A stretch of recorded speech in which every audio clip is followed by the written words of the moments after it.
मुद्रिकाओं के इस भंडार की तो कोई सीमा ही नहीं है। इनमें प्रभु श्री राम की मुद्रिका ढूंढने में तो मुझे अनेकों युग बीत जाएंगे।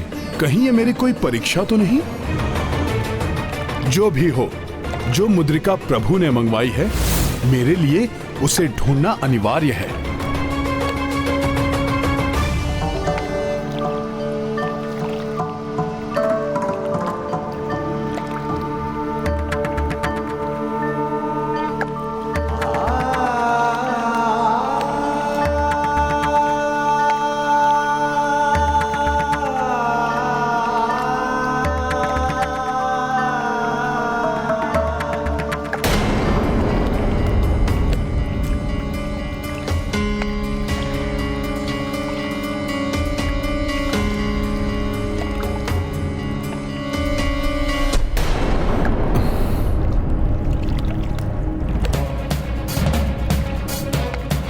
यहाँ तो सभी मुद्रिकाएं एक ही समान हैं। सभी में माता और प्रभु उपस्थित हैं। अब मुझे कैसे ज्ञात हो कि इन सब मुद्रिकाओं में वो विशेष मुद्रिका कौन सी है जो मेरे प्रभु को चाहिए? मैं ऐसा क्यों न करूं, इन सभी मुद्रिकाओं को अपने साथ ले चलूं प्रभु के पास। प्रभु, आपके कमंडल में तो ये समस्त ब्रह्मांड समा सकता है। इसलिए मुझे विश्वास है कि इस सरोवर की सभी मुद्रिकाएं भी अवश्य उसमें आ जाएंगी, क्योंकि इस सरोवर में स्थित सभी मुद्रिकाओं के इस अथाह भंडार में प्रभु श्री राम की उस विशेष मुद्रिका को ढूंढ निकालना मेरे लिए असंभव है। इसलिए इन सभी मुद्रिकाओं को आपके कमंडल में डालकर मैं प्रभु श्री राम के पास ले जाऊंगा, जिससे कि वो स्वयं अपनी मुद्रिका को चुन लेंगे। तुम्हारे विश्व रूप से साक्षात्कार होने पर अब मैं तुम्हारे अनुरोध को कैसे अस्वीकार कर सकता हूं हनुमान? प्रभु, आपको अनेकों धन्यवाद। मुझे विश्वास है अब मैं अपना कार्य अवश्य सिद्ध कर लूंगा।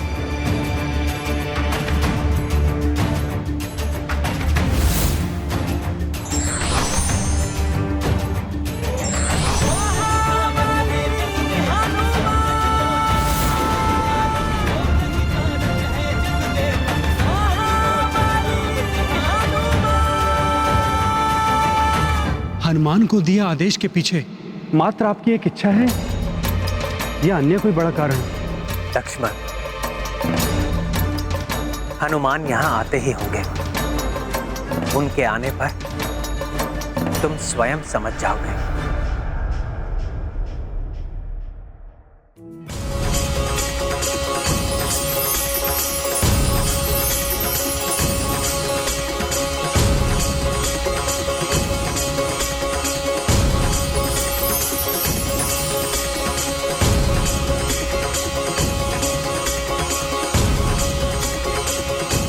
लीजिए प्रभु, अब आप स्वयं पहचान लीजिए कि वो कौन सी मुद्रिका है जो आपने माता सीता के लिए भेजी थी। हनुमान जी, आप जो भी करते हैं वो कार्य विशाल ही होता है। संजीवनी बूटी लेने गए तो संपूर्ण पर्वत ही उठा लाए, और आज एक मुद्रिका लेने गए तो मुद्रिकाओं का पर्वत ही उठा लाए। लक्ष्मण भैया, मैं क्या करता? एक साथ इतनी समान मुद्रिकाओं को देखकर मैं तो भ्रमित हो गया। इसीलिए तो मैं फिर सभी उठा लाया। अब तो प्रभु ही बताएंगे कि इन मुद्रिकाओं में उनकी कौन सी मुद्रिका है। हनुमान, ये सभी मुद्रिकाएं मेरी ही हैं।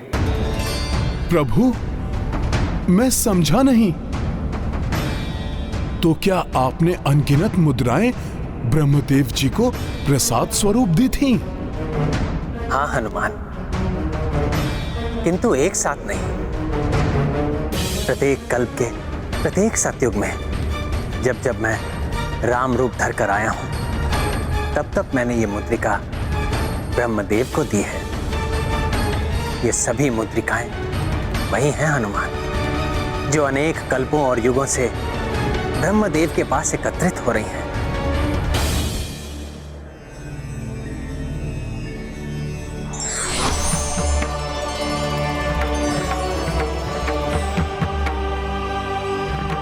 हाँ हनुमान, ये सभी मुद्रिकाएं प्रभु श्री राम की ही हैं।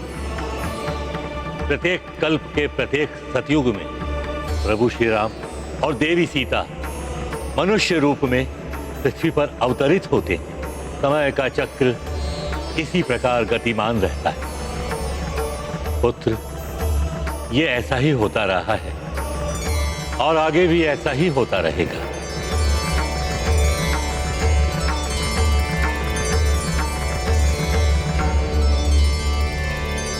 कहो हनुमान, क्या अब भी तुम यही कहोगे कि मुझे जल समाधि नहीं लेनी चाहिए, जबकि इस युग में समय पूर्ण हो चुका है मेरा। अब तो आगामी कल्प में मेरा पुनः आगमन होगा। मैं समझ गया प्रभु। मुझे ज्ञात हो गया है कि अन्य कल्प में पुनः आने के लिए आपका जाना भी आवश्यक है। तो फिर प्रभु, मैं क्यों नहीं जा सकता आपके साथ? क्या प्रत्येक कल्प में मैं आपके सेवा में नहीं रह सकता प्रभु?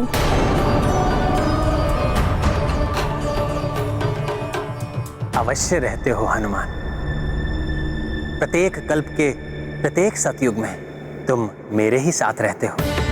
किंतु इस बार अभी पृथ्वी पर तुम्हारा कार्य पूर्ण नहीं हुआ है। स्मरण करो हनुमान, तुमने सीता को भी वचन दिया था कि तुम लव कुश की देखभाल का दायित्व निभाओगे। मेरे पुत्र लव कुश का सदा ध्यान रखोगे, उनका मार्गदर्शन करोगे पुत्र। और तुमने ही तो कहा था हनुमान, सीता के बाद अब मैं भी उन्हें अकेला छोड़कर क्यों जा रहा हूं? आपका भी कोई दायित्व है लव कुश के प्रति। अल्प आयु में ही उनसे मां का साथ छूट गया। अब तो वो पिता की छत्र छाया से भी वंचित हो जाएंगे। मैं उन्हें तुम्हारे भरोसे छोड़कर जा रहा हूं हनुमान।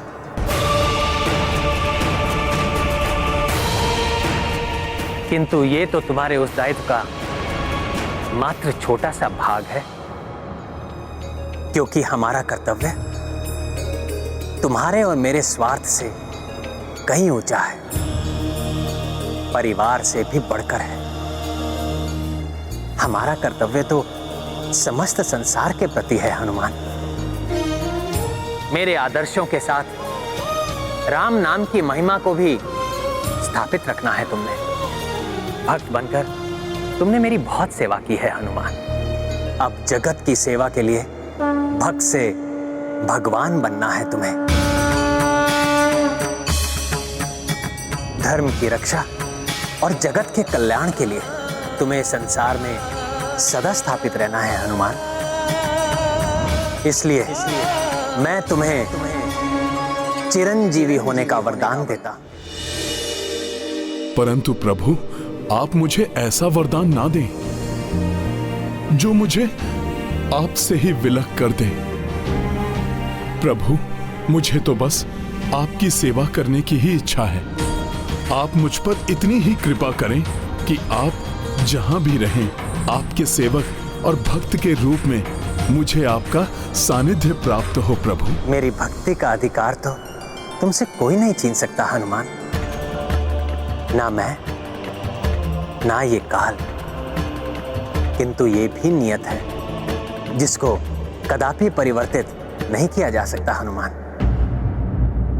इस कल्प के अंत में तुम्हें ही ब्रह्मदेव का पद ग्रहण करना है।